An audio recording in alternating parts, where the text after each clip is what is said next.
Hi, everybody, and good evening. This is the 1st of November, so we certainly know that we are in the sign Scorpio, though, well, as a matter of fact, when you think about it, the moon is in Sagittarius, is in Capricorn. So those two signs, although they are very useful in helping people enter the hierarchy, they are also the favorite dish of the counterforce. Mars and Saturn used in a negative manner. Now, without Joe's help, I wouldn't have been able to talk to you tonight because the program just wouldn't let me in. I stood there knocking before the door and tried about 10 times, and each time, what did it say? You are unworthy to enter, whatever. Anyway, she got me into the program, for which I'm grateful. And that's why we have Joe and BL and whoops. Okay, Joe, we were getting a big echo there, so I just, you can unmute yourself at any point, but the echo was big. So anyway, Joe and BL are there, and Tuya's there, and in case I get myself into trouble, which seems to have been the case this time, spent about 25 minutes just trying to get in the program, then our staff is ready to do whatever they can. Now, tonight is unusual, and maybe you all know it. We're starting the 6 a.m. and 6 p.m. time GMT, which we always do when winter comes to Finland and the clocks move back. This will mean, for some of you that you just observe what GMT is and just continue. But for us, given the late hours we keep, it means we continue to offer the program at 8 o'clock in the morning and 8 o'clock in the evening. Now, tonight also, there will occur the treatise on cosmic fire in depth, and we'll be talking about the introduction really to the book. He lays out what he did in the secret doctrine and gives us the foundation. So either Joe or BL, if you'd be so kind as to put that link in the chat box. So if you want to come to that webinar, you can do so. Okay. I just want to welcome you, those of you who are here with gratitude, Alex and Anna and Anne and Annette and Antoinette, Ario, Bianca, nice to see you, Bianca, Carl, Catherine, Chris, and Deborah, and Diana, and Gretchen, Heike, and Ishtar, and Jan, Yoke, Yohi, and Laura, and Lenny, Leslie, Margot, Martha, and Michael, Nienke, Risto, Stephen, and Suzanne, Tia and TU, and Winnie and Zenaidi, and Anne Veronica, welcome. And then over here on the other side, BL, Joe, and Tuya, and myself. And maybe others will join, but, I have to do the welcoming just one time. Excuse me. So I just try to stabilize here after a lot of electronic mishaps, and just a little alignment wherever we may be in the world. Australia, New Zealand, and North and South America, and Europe, of course, and Korea, and some other places here.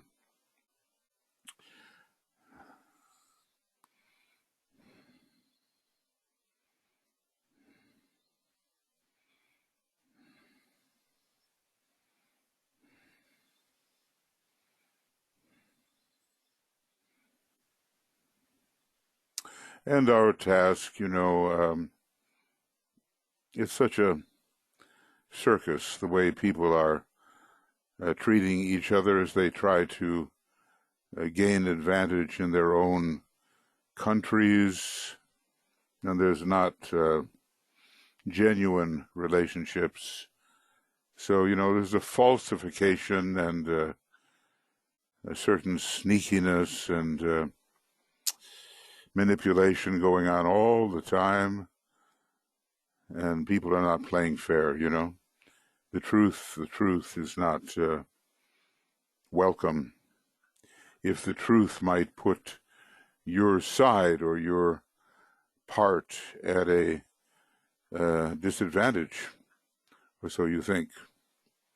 So, the untruth factor is very strong, and we've been sometimes looking at this tendency to lie and to manipulate, and we will keep doing that. When you combine the second ray and the fifth ray, you get a lot of truth.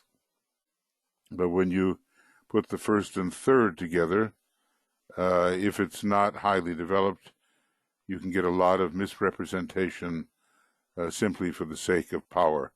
And we'll be looking at that in our meditation. Now, we have to end our work here today no later than 1:45, because the Cosmic Fire webinar begins just 15 minutes after that 1:45 time. It begins at 8 p.m. Now, some of you may have the fortitude to stay with it as we try to look at Cosmic Fire in depth. How else can you look at it? It's a deep initiatory book that cannot be understood by anybody that's not of the initiate grade, and we make no claims, but we can understand something, I'm sure. And he wouldn't have given it to us if we couldn't understand. So I think we can. I don't know anyway, I see a few people, George and Barbara and so forth, coming on aboard. Very happy to have you here. And now let's go into our reading, which is on page 127. This is our 134th presentation. Seems a long time, doesn't it? Especially since we weren't always operating every week. So, and we're on reading number 74. As I say, I have somehow a great desire to study these books with you. I don't know how it's always possible to do that. I certainly encourage you to have your own study groups. So much can be learned in the study groups, whether you feel you are up to the task or not. You're probably more up to it than you think you are. So I encourage the study groups, but at the same time, I like to study with you and get your point of view and so forth. And when I can't do that, I'll just make these solo webinars, which at least is me studying that, and maybe you can get some advantage from it. That is my that is my hope. That is my hope. Okay.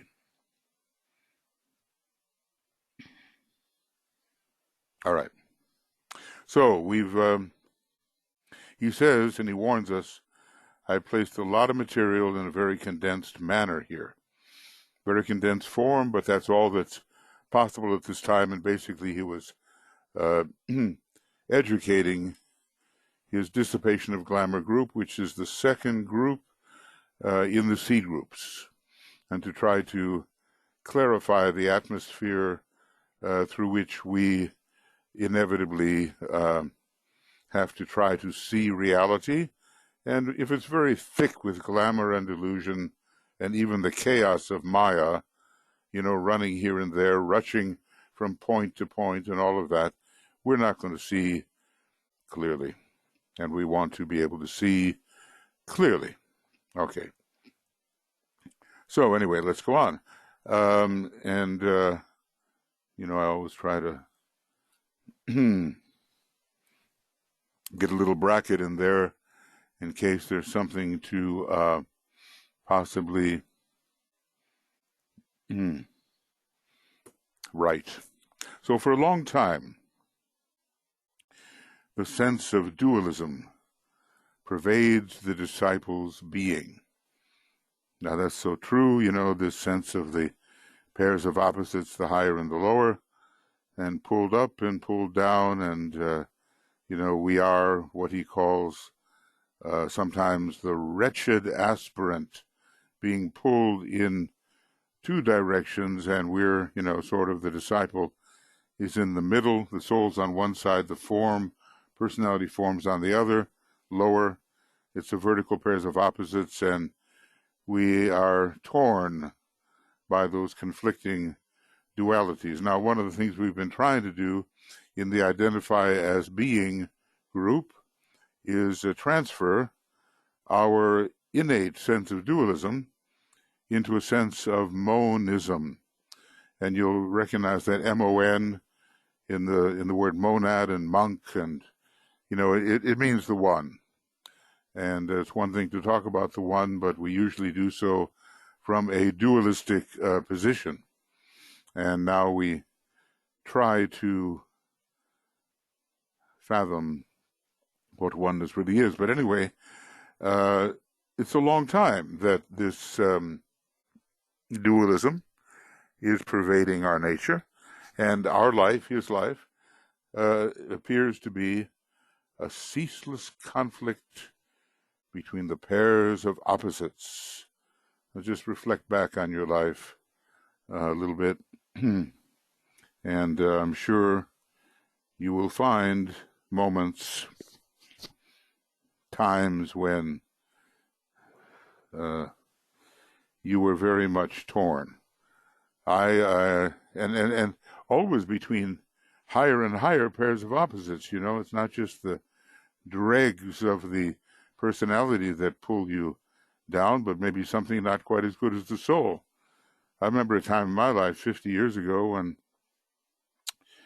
in morning I thought one thing and by afternoon I thought another, and somewhere I was just being torn by this inevitability of the two things moving in a different direction, and it eventually the proper choice was made with a little help from the inner side, but it was a wretched feeling, and the astral body and the mind, were just torn.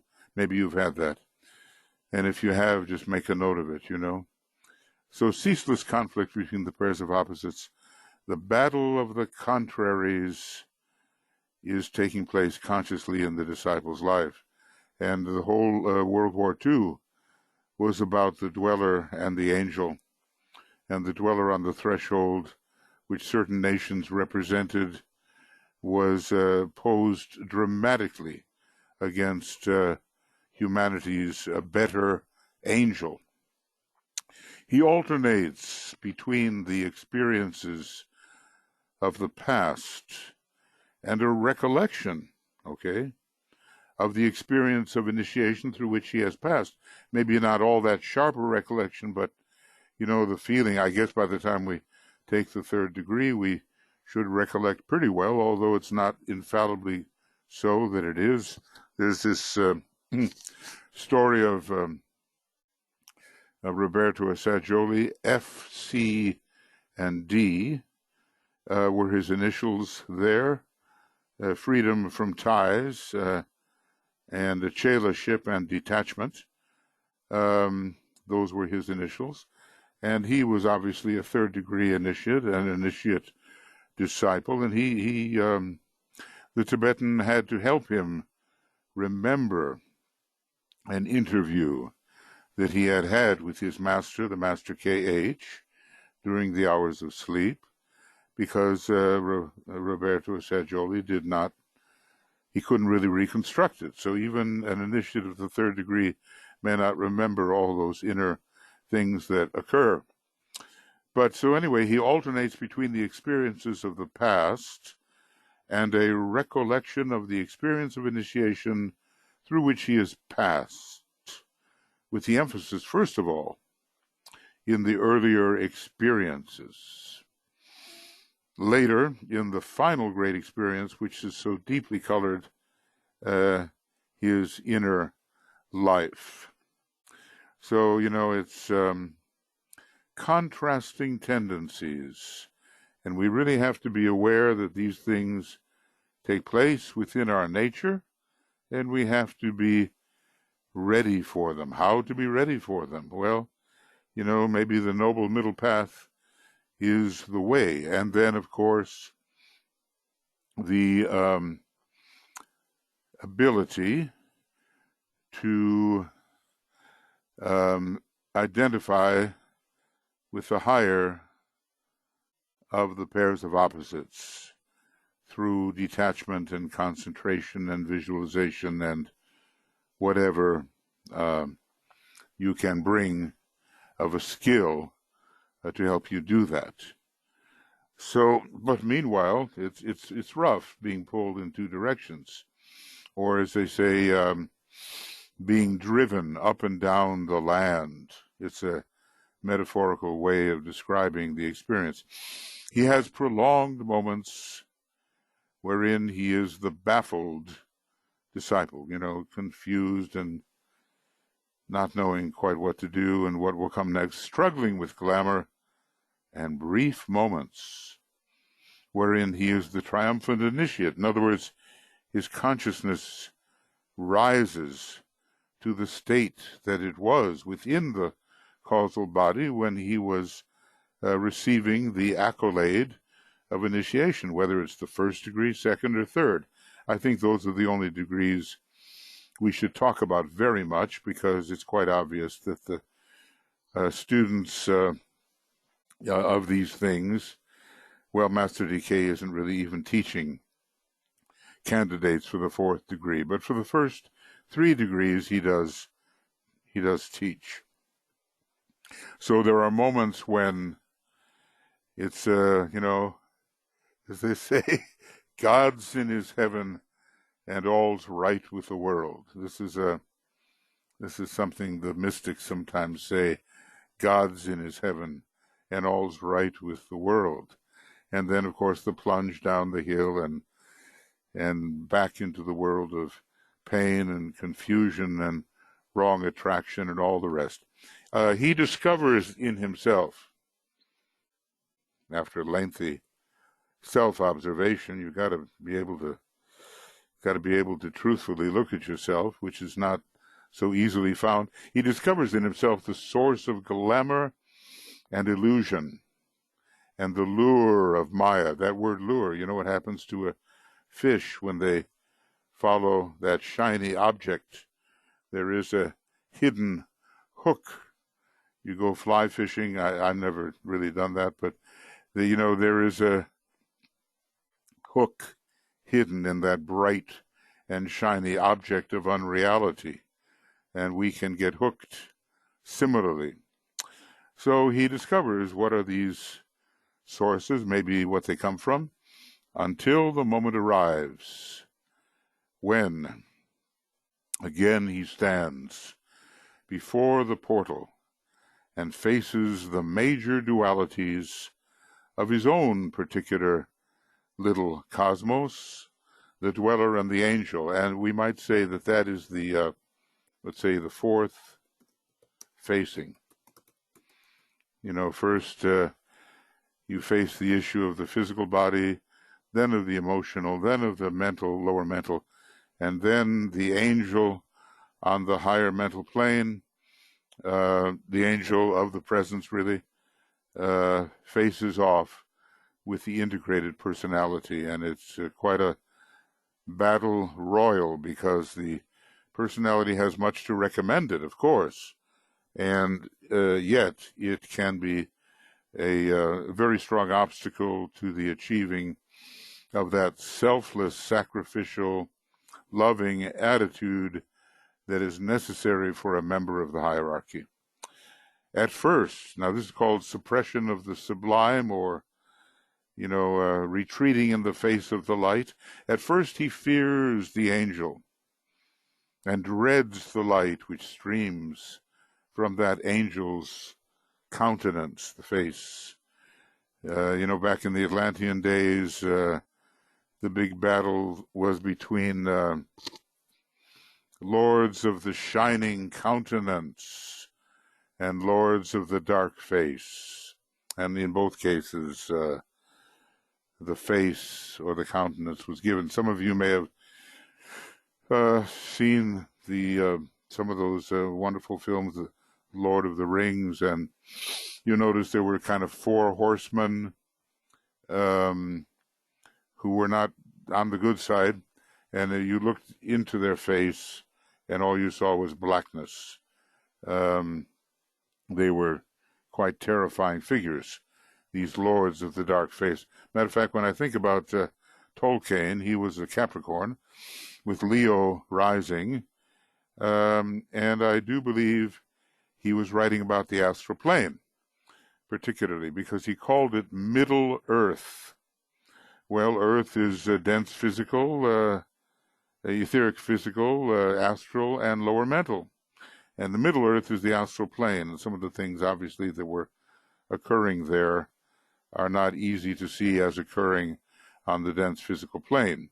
Anyway, one can learn a lot from those films and from the books accordingly. So at first he fears the angel. Now, let's not put ourselves on too high a pedestal. Do we fear the angel?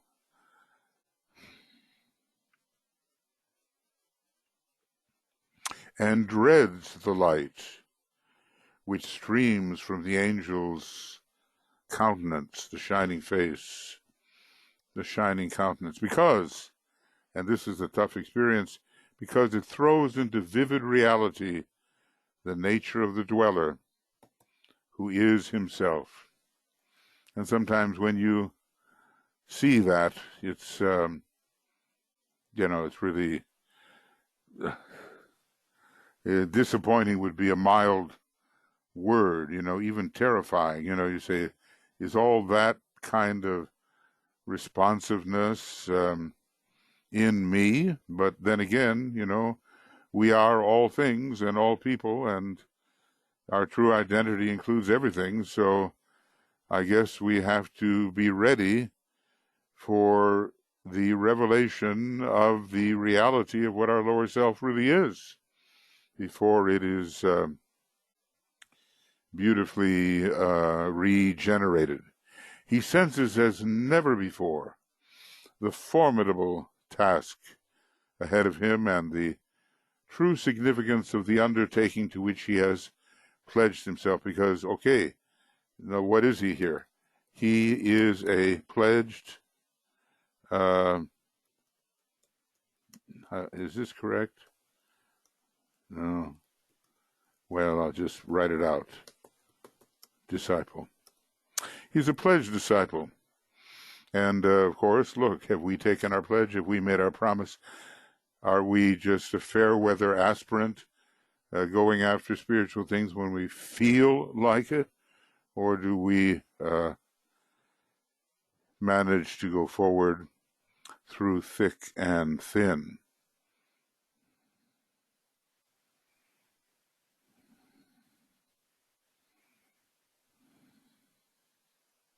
And obviously that's what is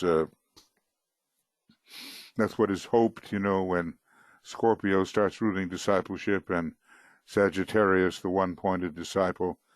It does, you never reach the Capricorn stage of initiation unless you are willing to go through it, no matter what, through thick and thin, through surplus and through privation and through pain and sacrifice and all the rest. And one can talk about it until one experiences it.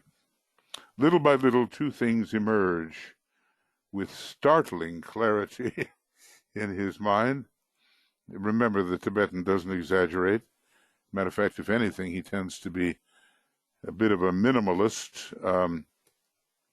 So when he uses dramatic words, they usually have a pretty strong meaning in terms of the experience. When he uses the word horror, as he does when he describes his attitude and Alice Bailey's attitude towards glamour, we have to take such a word at its full value. The word startling is shocking and astounding, astonishing, those words that he uses in different contexts. And understand that the master's life is not a peaceful, tranquil life, but a very vortex of activity within hierarchy. Okay, so anyway, startling clarity, little by little, two things emerge. The significance of his own nature with its dualism, its essential dualism. Now you're just not going to escape from that, Basically what you've got going there at first, even, it goes in different levels, but you've got the hall of learning contrasted with the hall of ignorance. Basically you have soul contrasted with personality. And then you have the hall of wisdom contrasted with the hall of learning. And then you have the whole higher petals, the synthesis petals in Jewel in the Lotus, contrasted with the number 9 petals, 9 being the number of the third ray and hence of the personality. I mean, from one point of view, the egoic lotus is threefold. We have here the jewel in the lotus as the projection of the monad. We have the 3 synthesizing petals as the projection of Buddhi, and we have the 9 petals that have more to do with the external life and with the monastic permanent atom.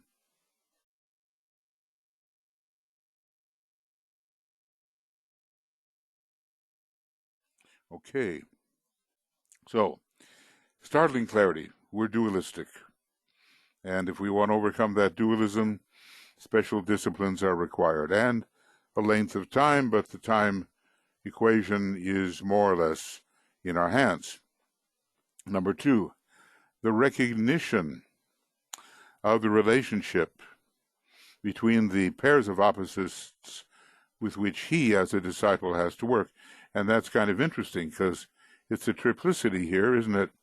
And he, the disciple, is like the god Janus, who can look in 2 directions simultaneously, has 2 faces, in a good way, not being two-faced, but 2 faces, and can look down at the personality and all of its elemental attractiveness, and can look up towards the soul, the angel of the presence. It's almost as if Janus is positioned, the disciple is positioned somewhere on the higher levels of the 4th level of the lower mind, and can look into the world of the soul and the world of the personality.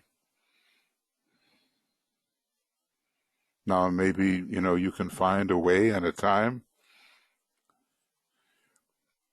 when you can reflect about when, quite involuntarily, you are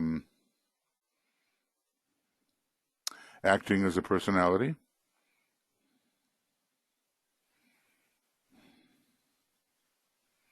And those other higher, more detached moments when you manage to act as a soul.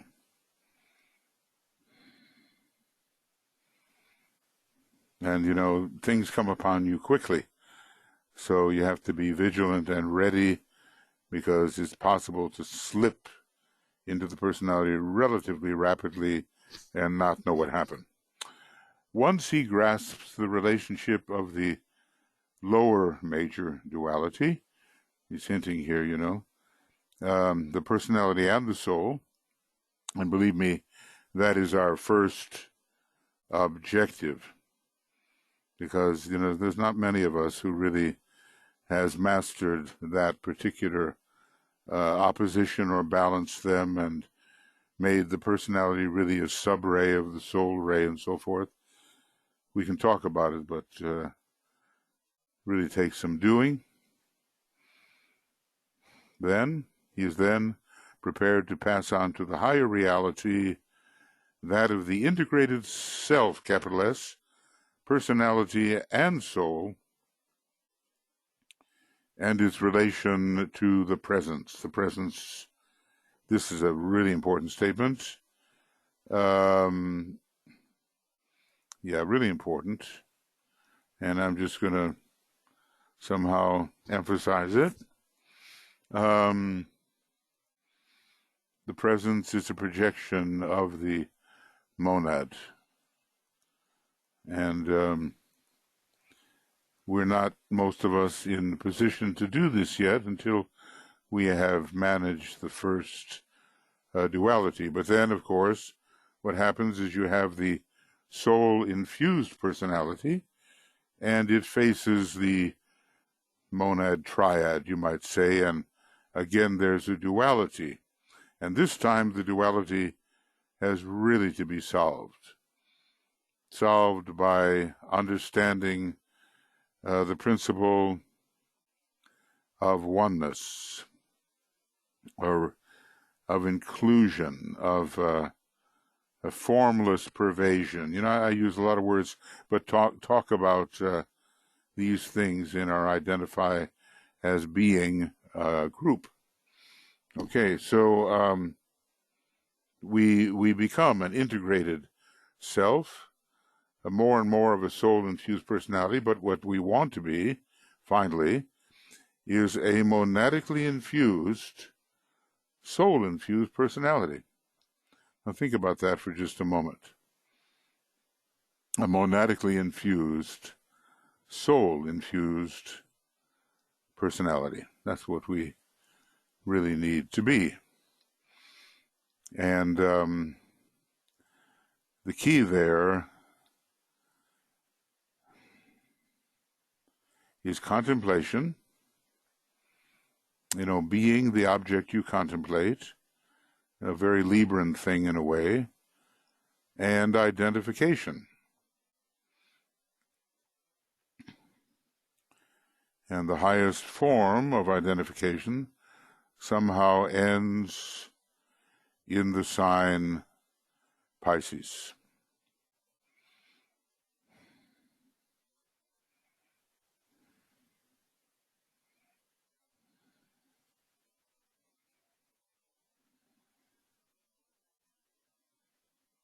So we have to overcome duality without negating its mayavic presence. It's present to the mayavic perception in the universe, but it's not real. Present but not real, actual but not real. I always distinguish between those words. Actual, it presents itself as a perception, but its form is not real. So in this statement that we have here, that's outlined in the blue, you have expressed in a few concise words the result of the first three initiations and the final two. Ponder on this. Whoa, that's quite a statement, isn't it? The final two initiations and the first three, all in one nice little concise paragraph. So I'll read it again. Once he, the disciple, grasps the relation of the lower major duality, that of the personality and the soul, he is then prepared to pass on to the higher reality, that of the integrated self, personality and soul, and its relation to the presence.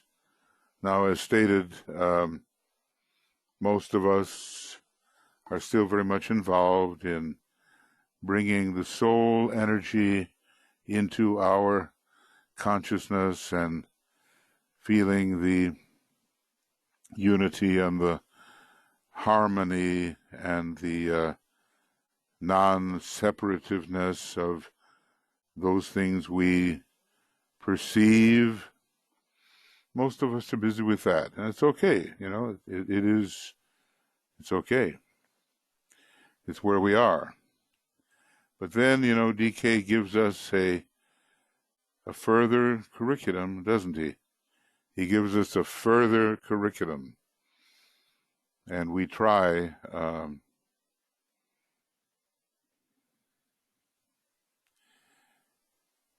to touch this presence.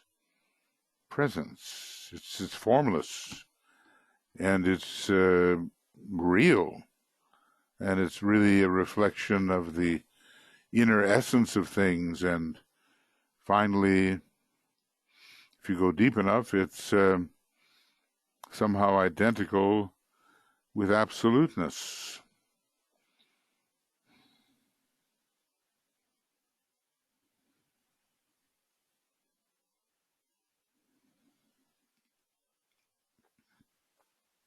So, it will be of real value, I believe, he says, if I relate for your benefit the various contrasting characteristics of the intelligent man and disciple, using the word disciple to cover all the stages of development from that of accepted disciple to that of the master. Now there we really have an idea about the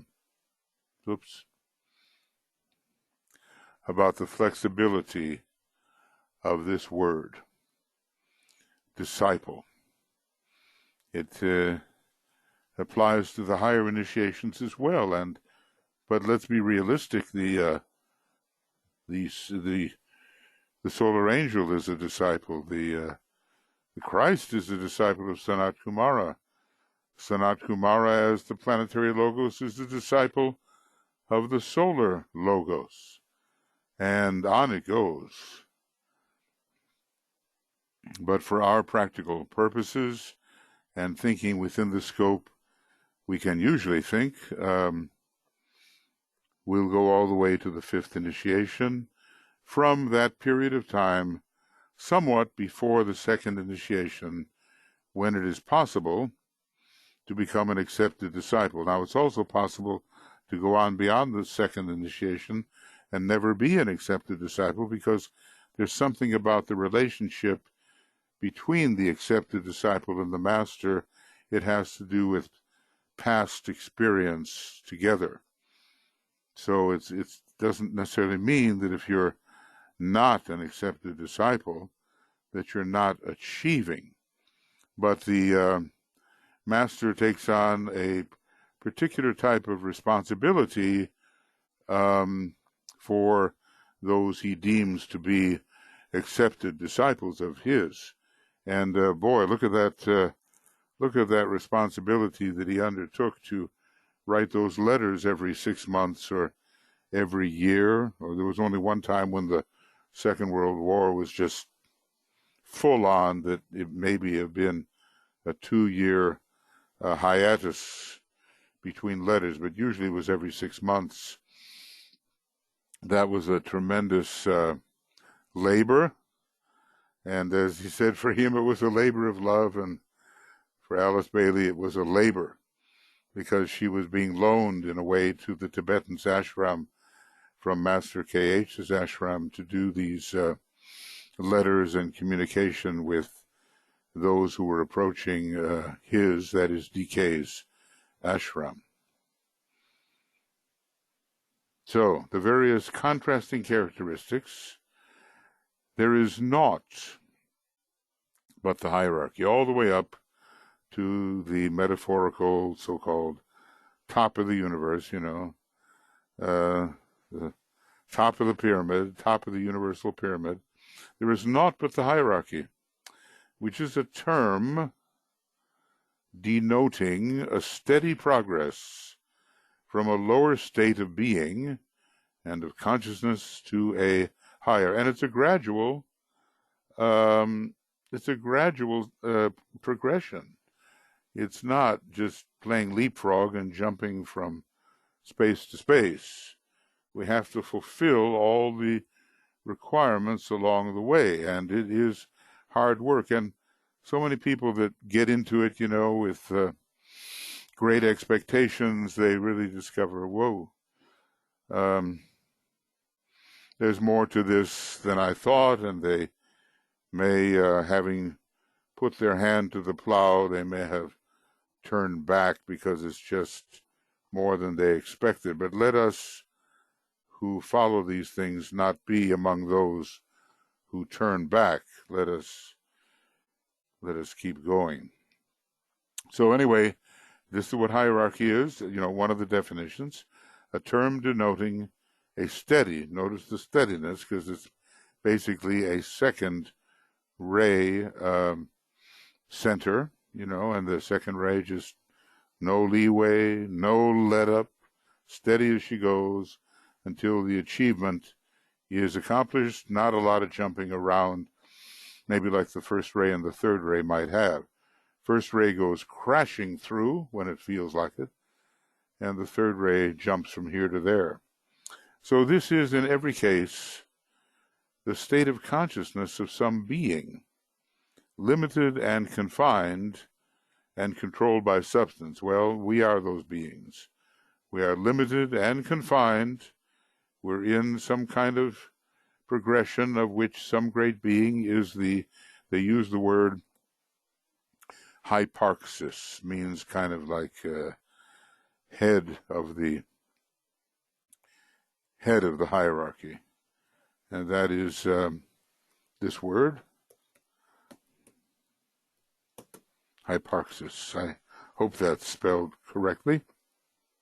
It's like the capstone of the pyramid. And we have a whole hierarchy within us, all these organs and cells and so forth. And we get training within our microcosmic hierarchy,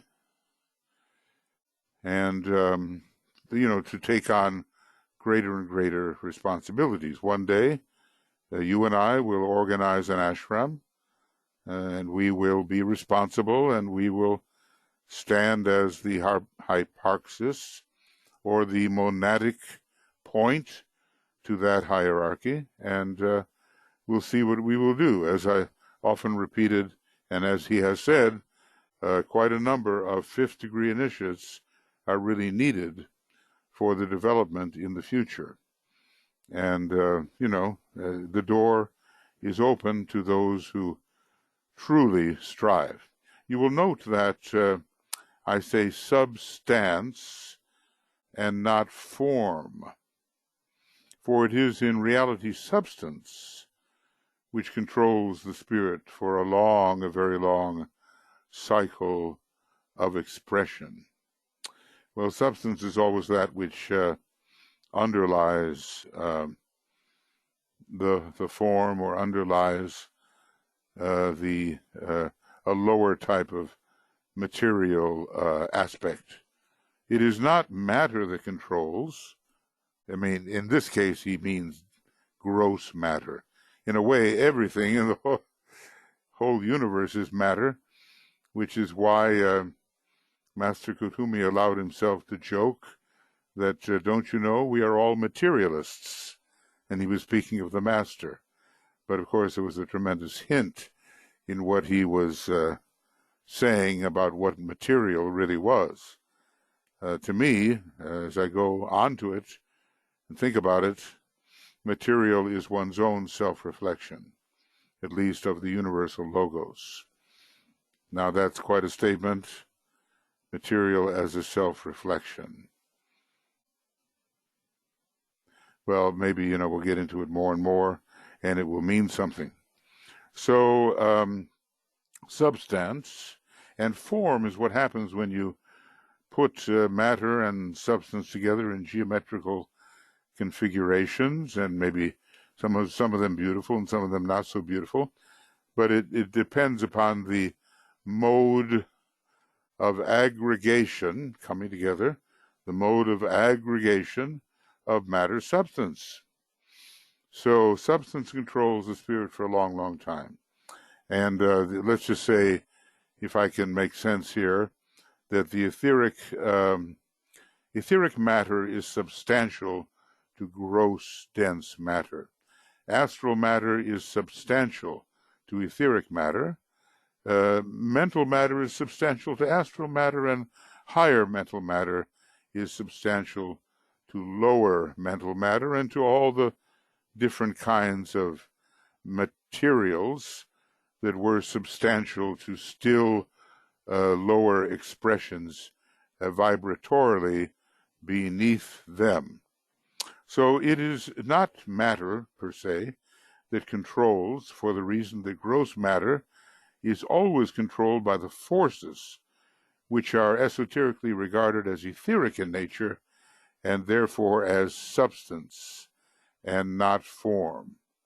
Now, this is an important statement, and well could we ponder on that. You know, you get the idea when you study white magic that there's a lot of loose, unaffiliated substance that is waiting to be geometrically built into a form which is proposed as necessary by the plan-centered or plan-knowing angel of the presence, solar angel. The solar angel knows something. The angel of the presence knows something and creates these thought forms which have to be substantialized as they descend towards the expression in form on the dense physical plane. So anyway,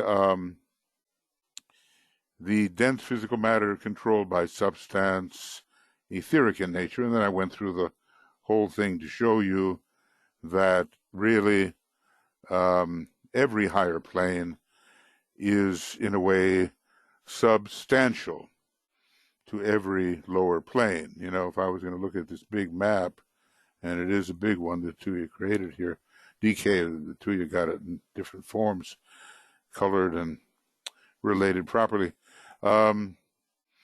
Every one of these planes and subplanes and subplanes is substantial to the matter or energy, matter energy in the plane below it. And basically, this is causative. We might say that each higher subplane, being substantial to the matter energy beneath it, is causative to that matter energy, and is the reason why certain movements, certain aggregations, certain forms take place on planes lower than the causative plane. In this particular view of the supercosmic physical plane, notice I didn't say the cosmic physical plane, that's this. But the whole thing is the supercosmic physical plane. The main causativeness is what you call a cosmic para-Brahman. What correlation we can make there, you know, whether that defines the arm of a galaxy or what it defines, I don't think it's the galaxy as a whole, but it's some very, very great being, and it is causative or substantial to everything that lies beneath it. Well, okay, remember this at all times, for it holds the clue to the true understanding of the lower nature. Okay, well, I think that's enough, especially since we have another webinar coming up shortly, and, you know, given the fact that it was difficult to get into this webinar, I don't want to tempt fate here. and think that I can easily get into the next one when maybe it will be difficult. But I will say, if some of you manage to excuse me, to be with us for that webinar, and I seem to be a tiny bit late, it's simply that I'm struggling at the threshold of admittance, and they're not letting me in, you know.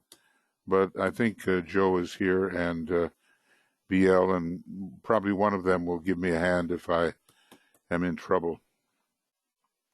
So the next time we work, it's Doggy Dissipation of Glamour Initiative on the 8th of November. It's going to be a morning presentation, and whatever page we're on here, it's going to be reading 75, and we're on 128. 128. Thank you very much.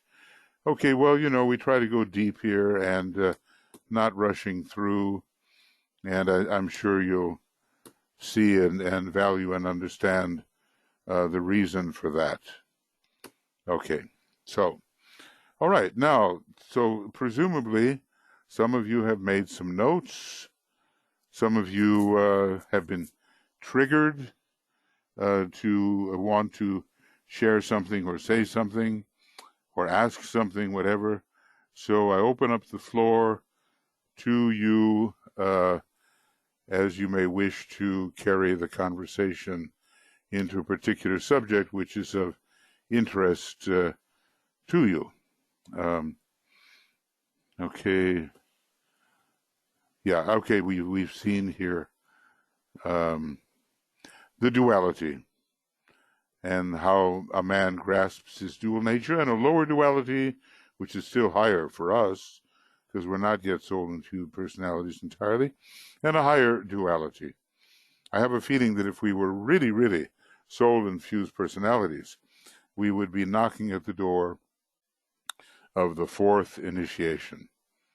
So, your thoughts, friends, or something you might want to say, and we would open the door. And also over here on staff, if BL, Joe, or Tuya wants to say something, then please just come in and say it.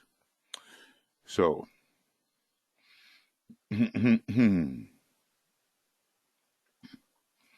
not that, you know, in a way, this particular type of work we're doing right now is not that difficult yet.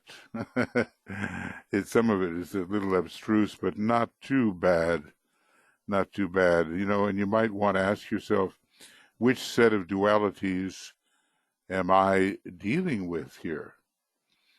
And am I still in the conflicted stage? Am I, you know, you get a nice fourth-rate personality when that is happening, and am I overcoming that? And what types of battles are going on in my nature? Are there any?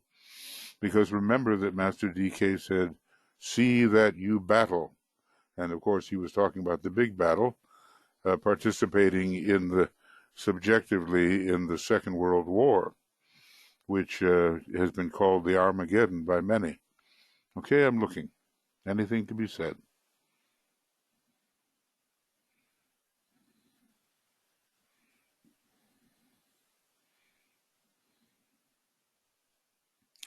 Anything about occultism in general that you would like to say? Because I think I can always relate it back to the subject.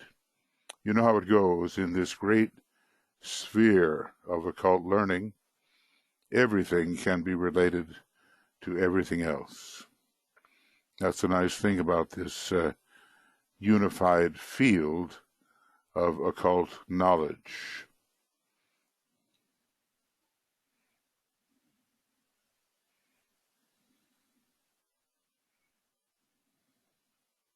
Anybody on staff?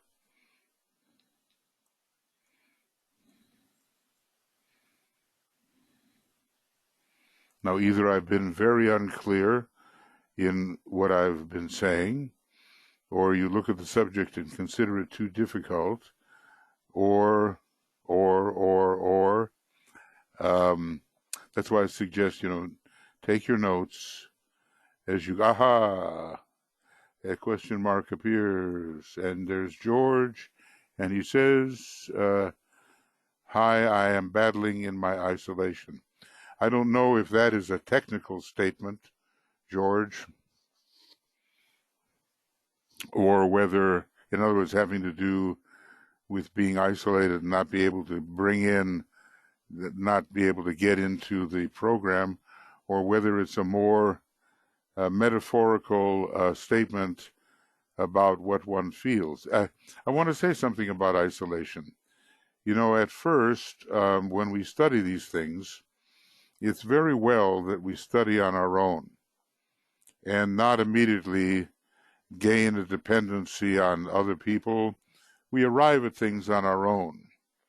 And then will come a threshold when other people who have been doing the same, they appear. And then we'll be ready for a more impersonal relation to the group process. Now, this word isolation is very interesting because it relates to both the first ray and the fifth ray particularly. And at first we have sort of, you know, the isolated personality. Then we have that sense of individuality of the isolated aspirant and disciple. And finally, we have a situation at the fifth initiation, because isolation has been overcome and overcome, where the unity of all things is isolated. Now, DK sometimes uses this phrase, and sometimes he says it's not a very good one, but it's what I've got. He calls it isolated unity. And I've always found it most interesting. As a matter of fact, I find it so interesting that I would like to just offer you, provided I can find it, a statement about what it is. And because isolation is very important to the growing disciple. Now, there's 45 of these, and I don't know how successful I'm going to be with this. But, you know, actually we do have, okay, well, I was lucky. In discipleship, we have, I'm just going to read this, okay? And there's going to be 3 types of isolation, which are very important and represent different stages. The first initiation, this initiation ever precedes the stage of accepted discipleship. No master accepts a disciple and takes him into his ashram in whom the birth of the Christ has not taken place. Saul must become Paul, as the Christian phraseology puts it. The babe within the womb of time emerges into the world of men, and from the standpoint of complete identification with matter, the mother, he becomes himself and seeks consciously to tread the ways of life and to become what he is. Well, he's not matter, right? This is an esoteric repetition of the physical process of becoming a separate individual. Okay, it's being born again in a way, in a higher sense of way. Now, between the stages of isolated individuality, early, and isolated unity, lies one to which we give the name of isolated identity. It is with this stage we are concerned and its esoteric implications.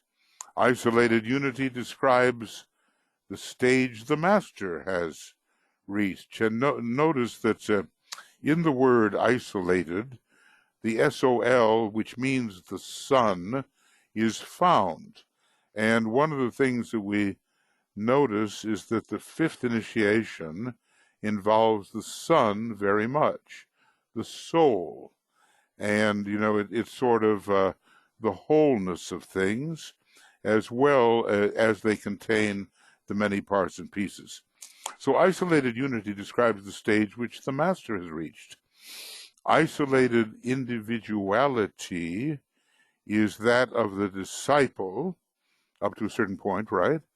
And isolated identity with the soul, this is an unusual phase, is that of the disciple up to and including the third initiation. So I suppose you would say we are working on the phase of isolated identity.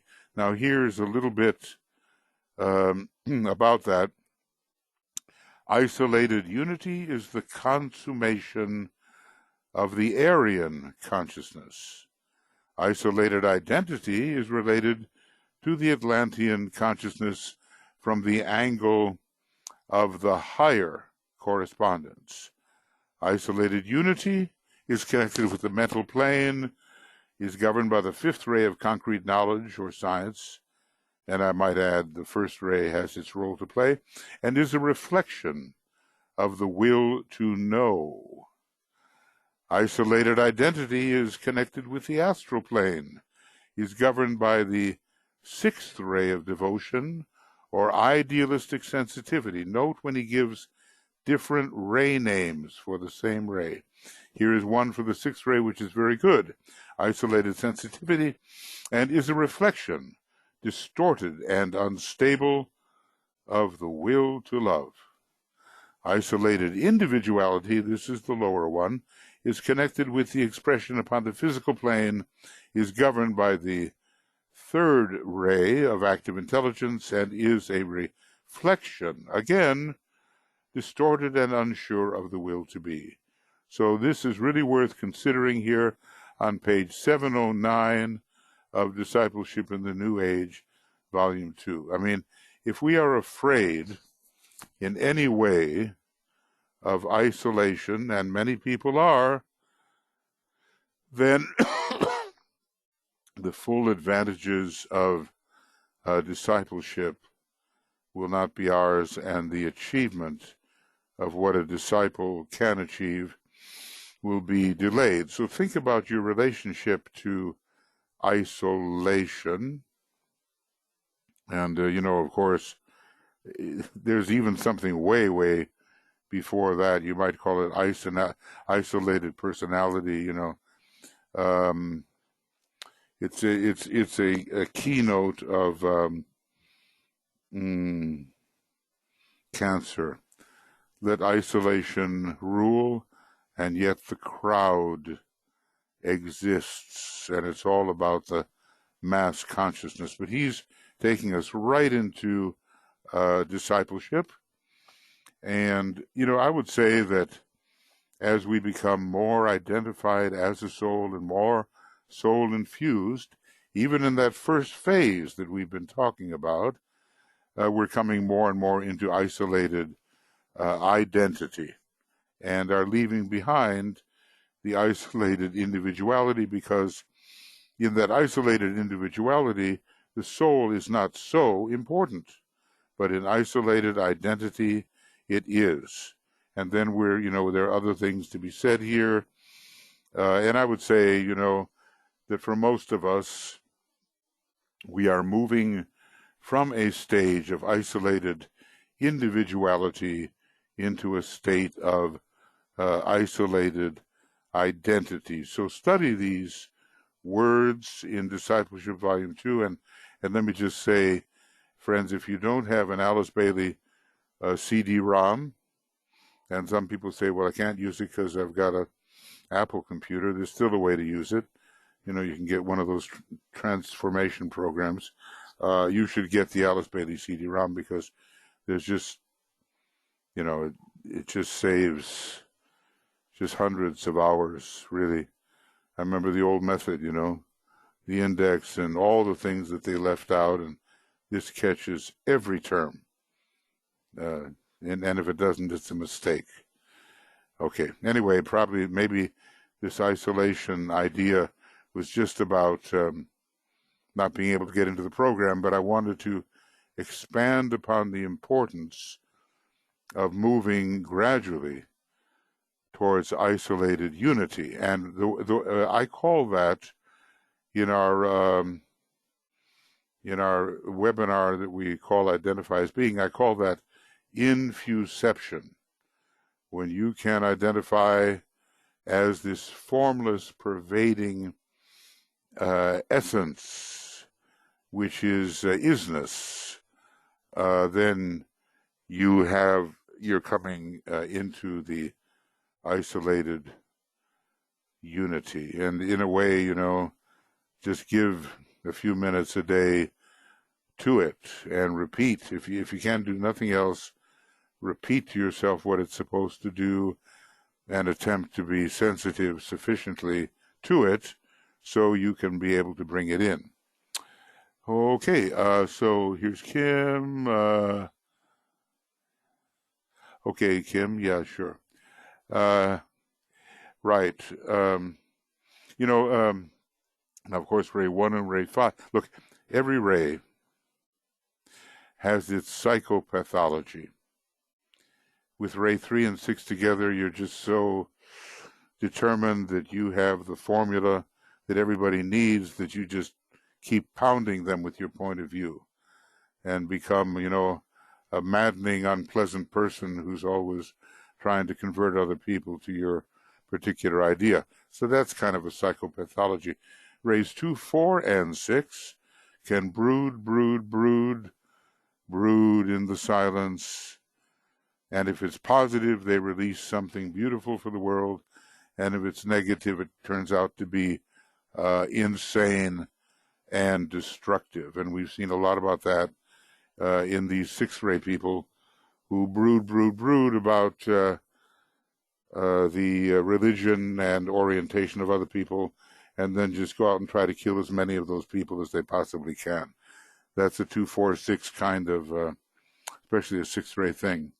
And with 1 and 5, the psychopathology is to become so separative that the individual on those rays who is afflicted by psychopathology makes themselves virtually untouchable. That's how the Tibetan says it. If I could get it, I would do it. And I don't know if I can find it.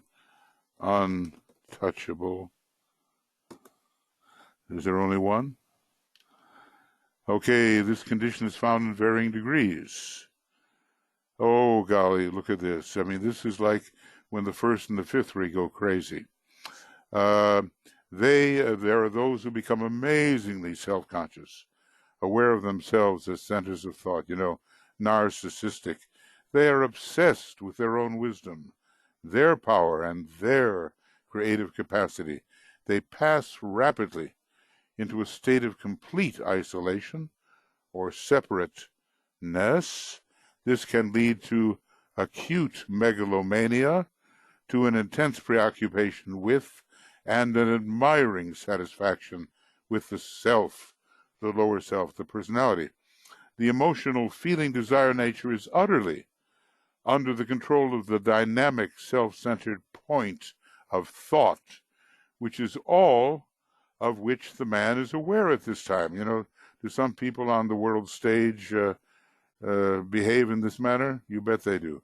Consequently, the brain and all the physical plane activities are equally controlled and directed towards the planned aggrandizement of the man.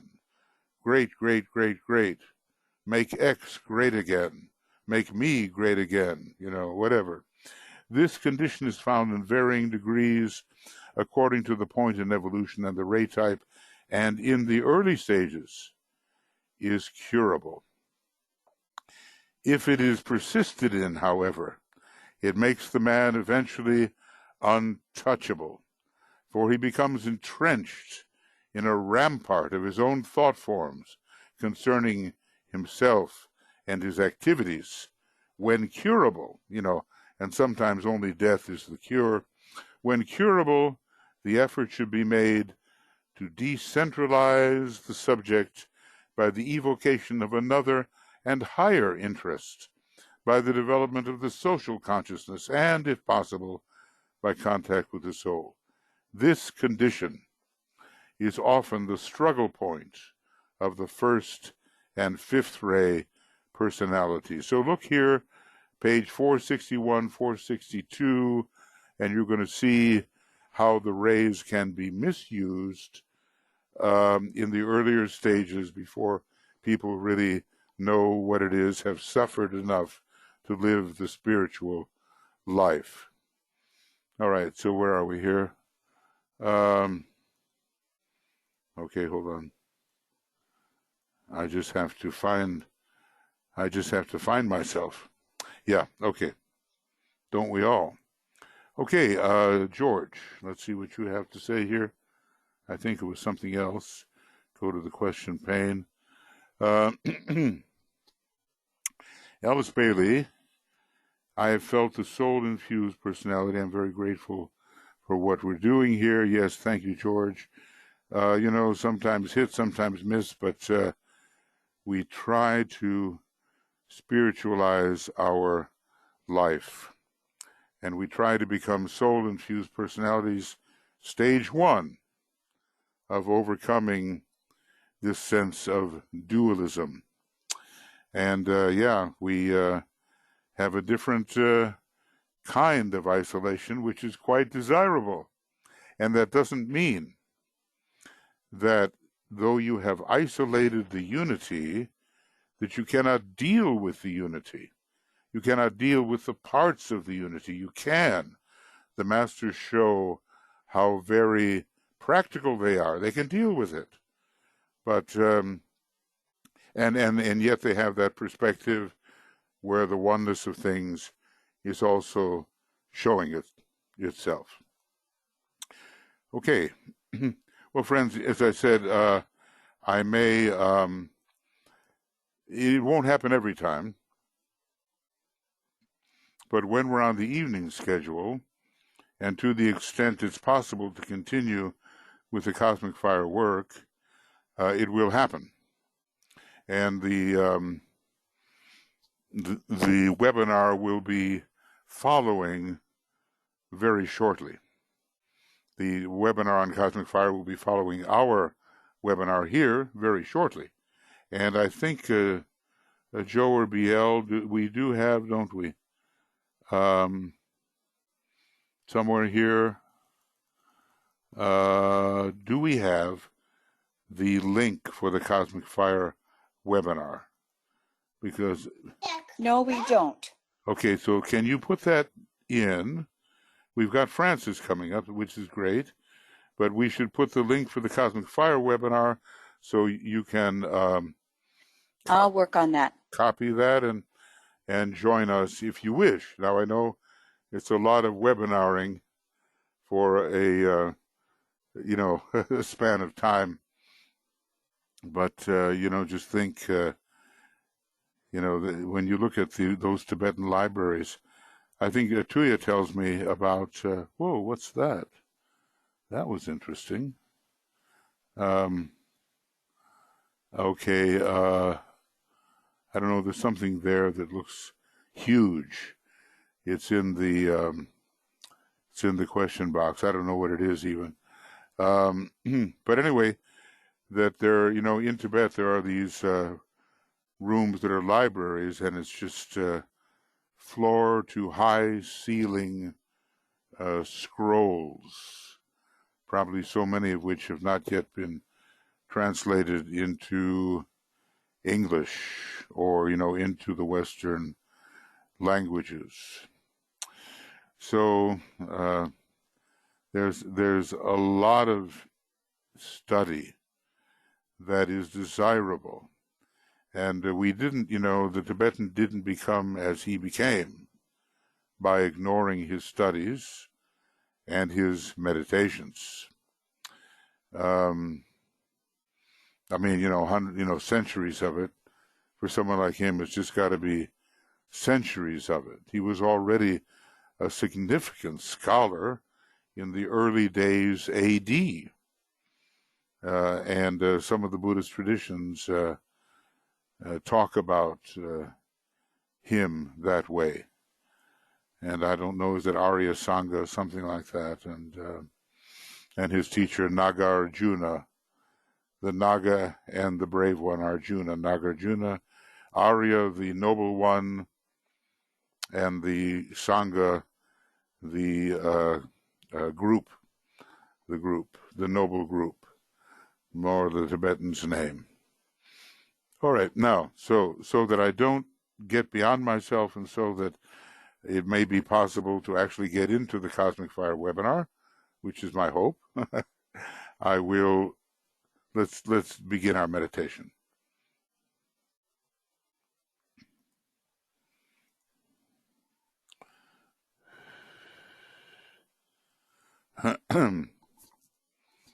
And we won't, we'll just go back to this, manipulation and lying. As I look at what's going on, maybe it's just as common to both sides in any partisan struggle. It's not the welfare of the whole, the system in which both parts have to survive. It is the triumphing of one part over another part, and that would not lead to any possibility of integration, and the underhanded methods that are used, robbing people of their rights to appear before a congressional subpoena, and hiding and manipulating, and evidence is being hidden, and the truth is the first thing to suffer.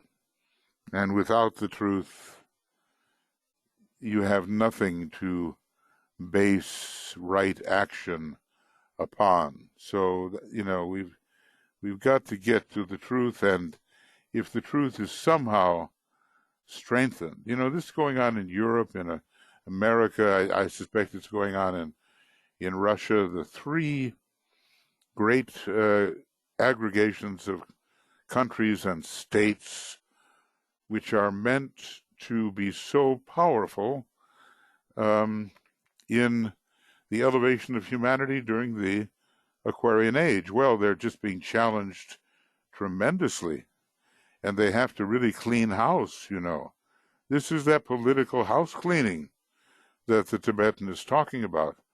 And it's obvious the churches have the same thing. And so this is all about disregarding the truth.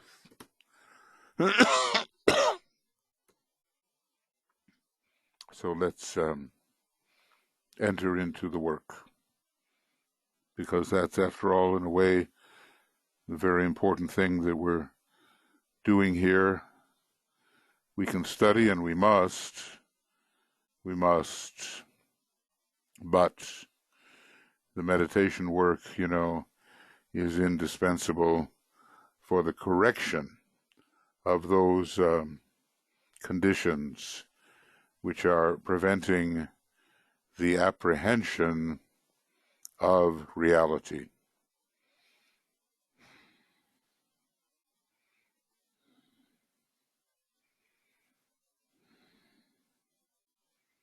So first, the silence in which we come together.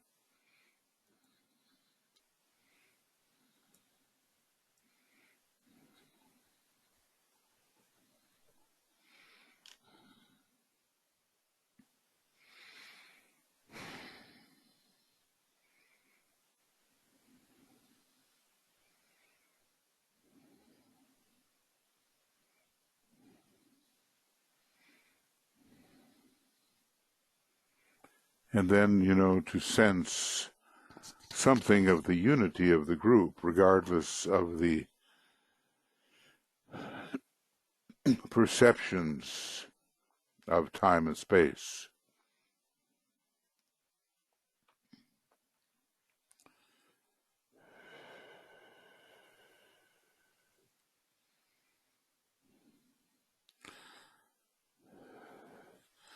And we'll be, working with this manipulation and lying, all of which is about that great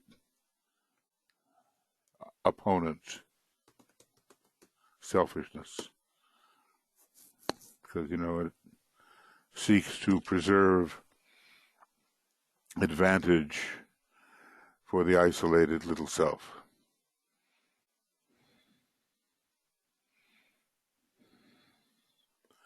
So we're going to use that long arm cross, and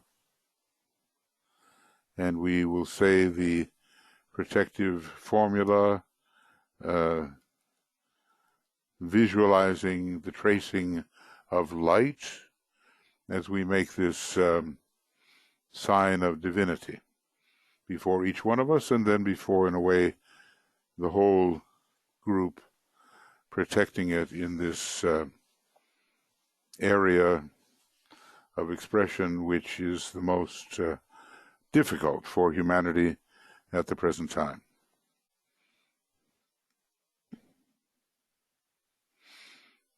As a soul, I work in light, and darkness cannot touch me.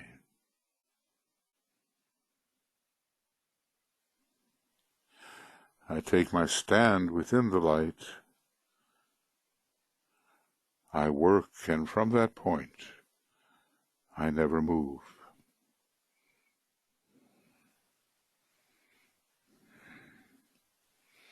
And now for the whole group, the big cross.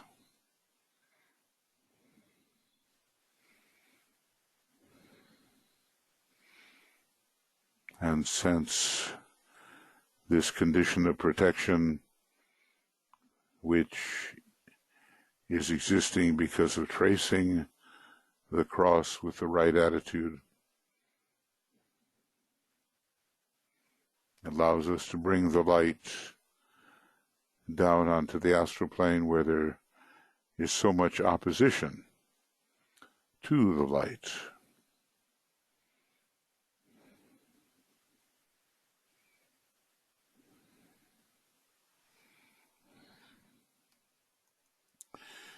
Now we'll blend the three lights as we always do, and we focus the dual light of matter, that is, let's say, of the dense physical plane and the etheric, raising it up to the realm of the lower mind, where we have logic and reason and reasoning and problem solving and so forth. Two lights come together, the vital light of matter and the clear light of the mind. The two blend together.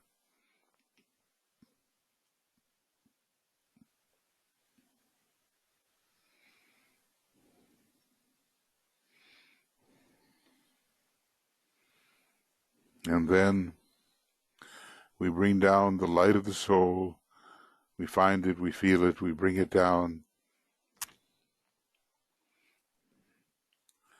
And it blends with the other two lights. The light of the soul, which is the light that reveals the unity of things. And it's a light of non-separateness. We bring it down and we merge it with the other two lights. And the three lights are as if one light.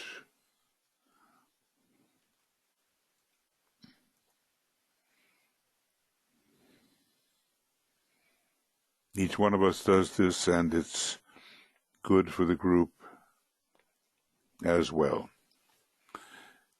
And then, together we say,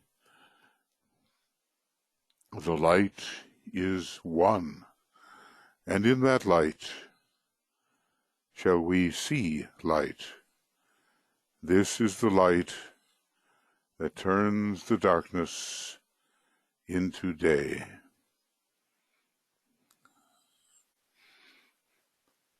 Om.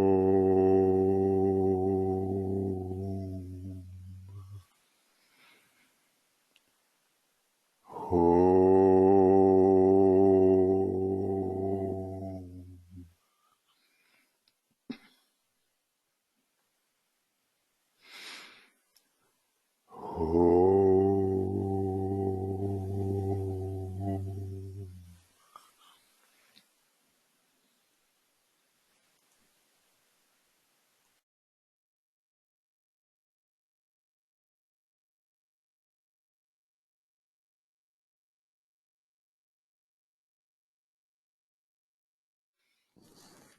And then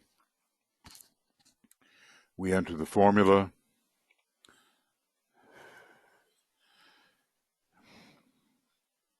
bringing the subjective world into the subtle world. They are different.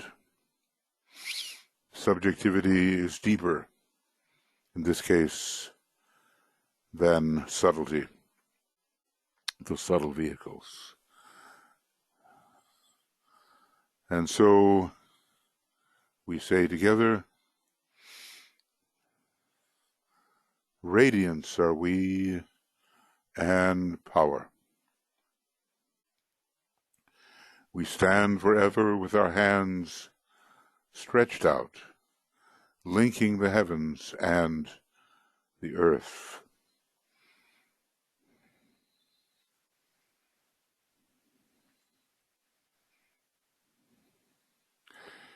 The inner world of meaning and the subtle world of glamour.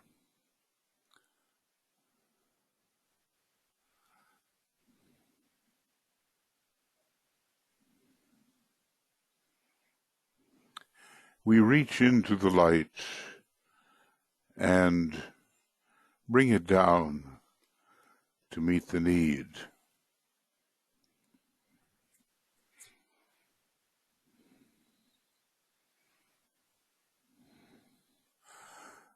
And we reach into the silent place and bring from thence the gift of understanding.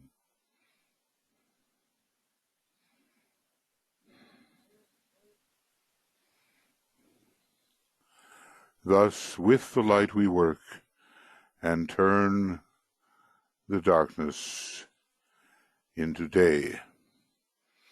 And of course, the light of day is the light of Scorpio, the light of the intuition. So as we do this, as we visualize this happening, a great searchlight is visualized,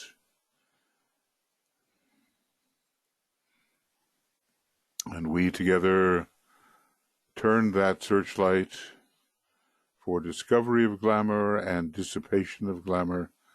We turn it into the subtle world of the astral plane.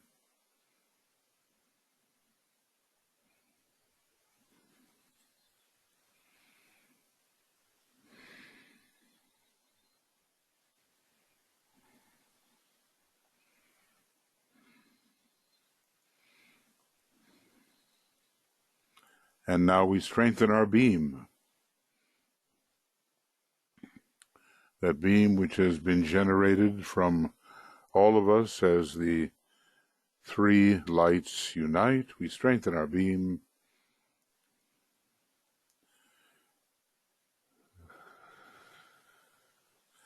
and we say together, with power upon its beam, the light is focused on the goal. The goal to find this glamour of lying and manipulation and to dissipate this glamour so that the truth can be thought and spoken.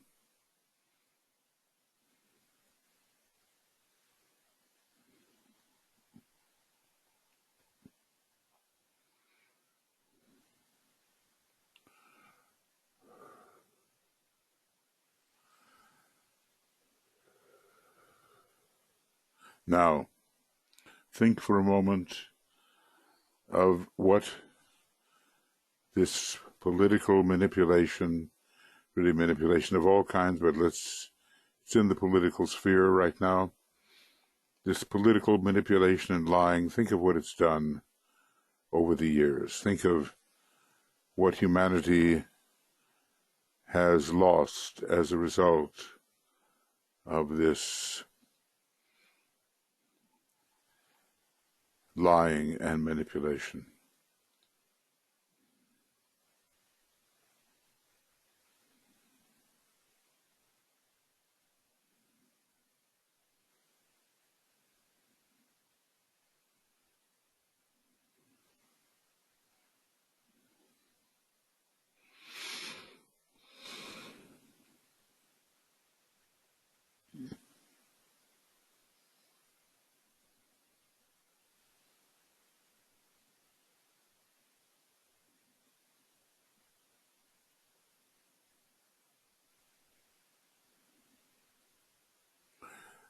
So in the case of all these glamours, for millions of years now, there's been a tremendous loss to the progress of humanity.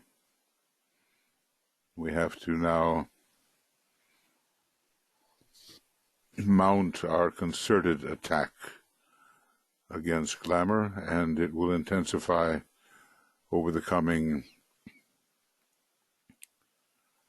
centuries. So, are glamour to be dissipated? Yes. Manipulation and lying, especially in the political arena at this time, but all arenas, of course. You just can't build wisely when there's manipulation and lying. So, we'll use these words of power and warm up to the silence and intensity of purpose that we will exercise in a few moments. And we say together, the power of our united light prevents the appearance of the glamour of manipulation and lying.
The power of our united light negates the quality of this glamour of manipulation and lying from affecting humanity.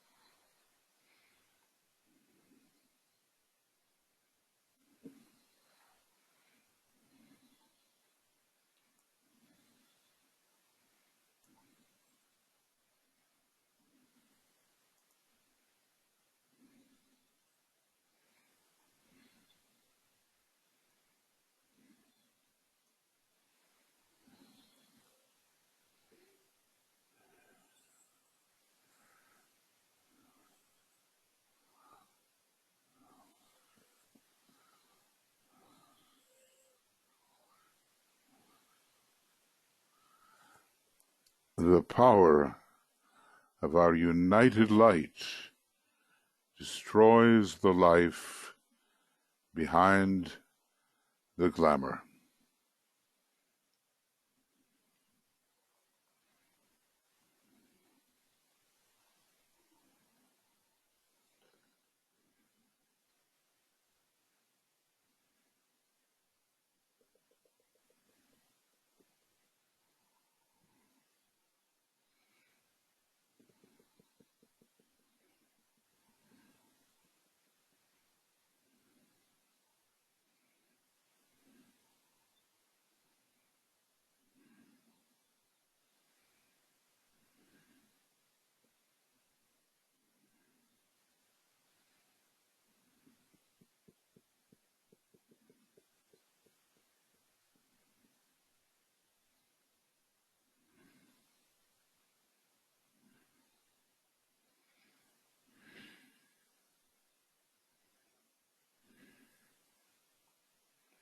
Now, let us have our 5 minutes of intensity of purpose and silence whilst the work is seen as proceeding. We're going to use our beam to detect, dissipate, disperse this disease of the psyche which misrepresents that which is and gives a false image. So let us go ahead and work accordingly.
It's a very big problem in today's world.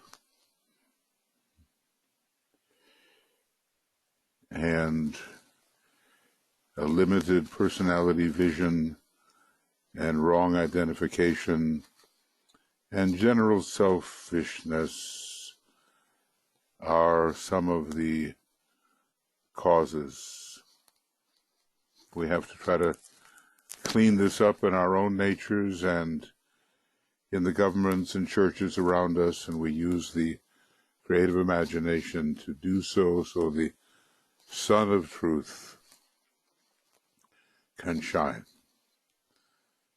and the veils of glamour be dissipated, and true vision of what is real,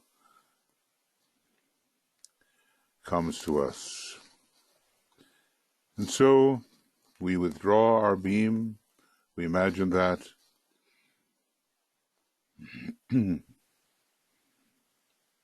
back from the astral plane onto the mental plane, and the lights return to where they belong, but we can be aware and we can work periodically during the week. After due protection, we can work.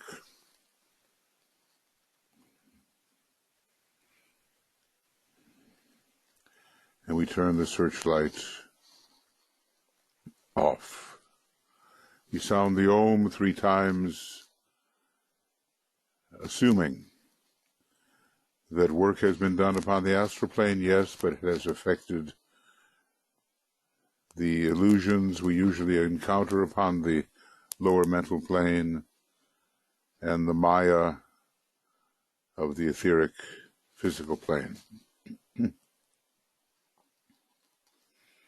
And we believe there has been some little bit of progress along this line. So keep your creative imagination sharp, and you can enter into the problem periodically at different times during the week and send a few images or thoughts or things that will help make things true rather than false.